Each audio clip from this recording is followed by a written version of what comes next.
Тәкъва эшләрегезне кешеләргә күрсәтүдән сакланыгыз. Юк исә күктәге атагыздан әҗер алмассыз.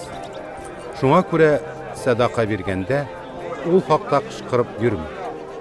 Кешеләр аларга мактау яудырсын дип гыйбадәтханәләрдә һәм урамнарда ике йөзлеләр шулай эшлиләр.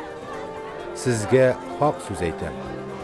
Алар тулысынча әҗирләрен алдылар. Ләкин син фәкыйргә садака биргәндә, ярдәмең яшерен эшләнсен өчен, сул кулың, уң кулыңның ни эшләгәнен белмәсен. Яшерен кылынган һәммә эшне күрүче атаң сиңа әҗереңне бирер.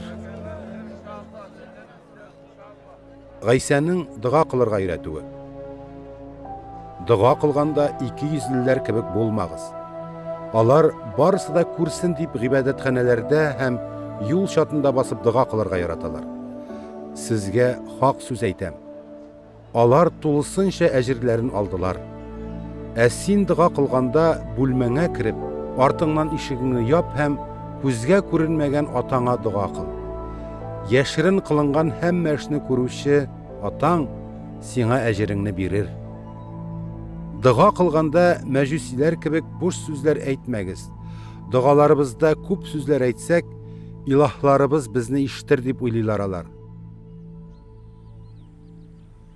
Аларга охшамагыз. Атагыздан сораганчы ук нәрсәгә мохтаҗ булуыгызны ул белә бит. Ә сез булай дуга кылыгыз. Күктәге атабыз, исемең изге дип иқрар ителсен. Синең патшалыгың килсен. Күктәге кебек җирдә дә синең ихтиярың гамәлгә ашсын. Көндәлек икмәгебезне безгә бүген бир. Без дә үзебезгә явызлык кылучыларны кичергәндәй, безнең явыз эшләрне син кичер. Безне сынауга дучар итмә, ә явыздан сакла.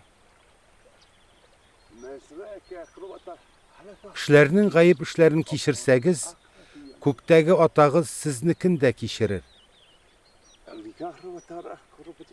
Ләкин сез үзегез башкаларны кичермәсәгез, сезнең гаеп эшләрне күктәге атагыз кичермәс.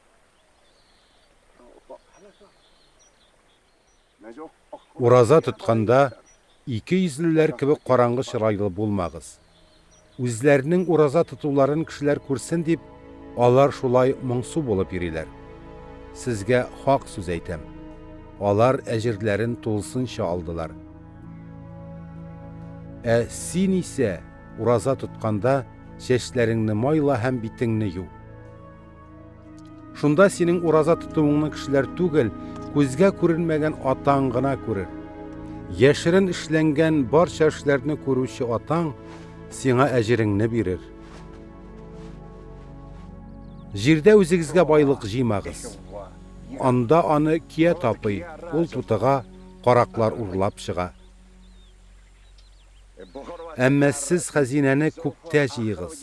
Анда аны кия дә тапамый, ул тутыкмый да, караклар да кирип урлап чыкмый. Хәзинәң кайда булса, күңелең дә шунда булыр. Күзләр кешене яктырта торган чырактыр. Күзләрең якты икән, үзең дә яктылык белән тулырсың. Ләкин күзләрең тонык булса, бөтен тәнең караңгы булыр. Әгәр ишеңдәге яктылык караңгылык икән, ул вакытта караңгылык турында нәрсә әйтергә?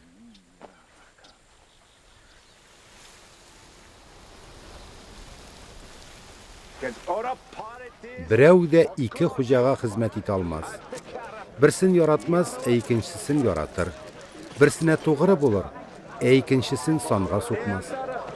Аллаһка да, байлыкка да бер юлы хезмәт итә алмассыз. Шуңа күрә мин сезгә әйтәм, җан асрар өчен нәрсә белән тукланыйм һәм нәрсә эчим, тәнемне каплар өчен нәрсә кием дип борчылмагыз. Җан ризыктан, тән киемнән мөһимрәк түгелме соң? Кышларга карагыз. Алар чәчмиләр дә, урмилар да, Ашлыкны амбарларга да салмыйлар. Шулай да аларны күктәге атагыз туендыра.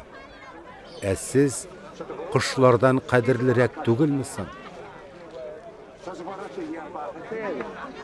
Кайсыгыз кайгырганга карап үз гомерен бер сәгатькә булса да озайта ала?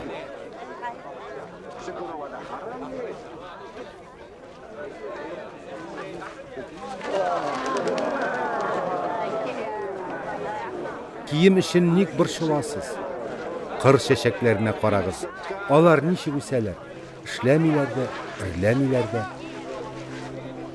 Әмма сезгә әйтәм, хәтта Сөләйман патша да никадәр мәхәббәт булмасын, аларның берсе кадәр дә киенә алмаган. Бүген кырда үсеп утырган, әйтәгә учакка ташланасы үләнне Аллаһы шулай киендерә икән, сезне ничек киендермәсен ди инде сай иманлылар.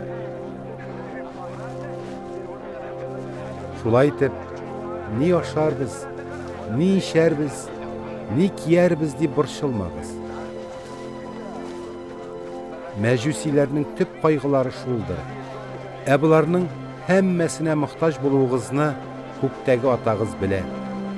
Барыннан да бигрәк Аллаһының патшалыгын һәм гадел ихтиярын изләгез.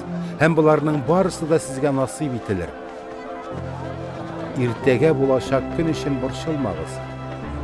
Ул үзе хакында үзе кайгыртыр. Һәр көннең үз мәшәкатьләре җитәрлек.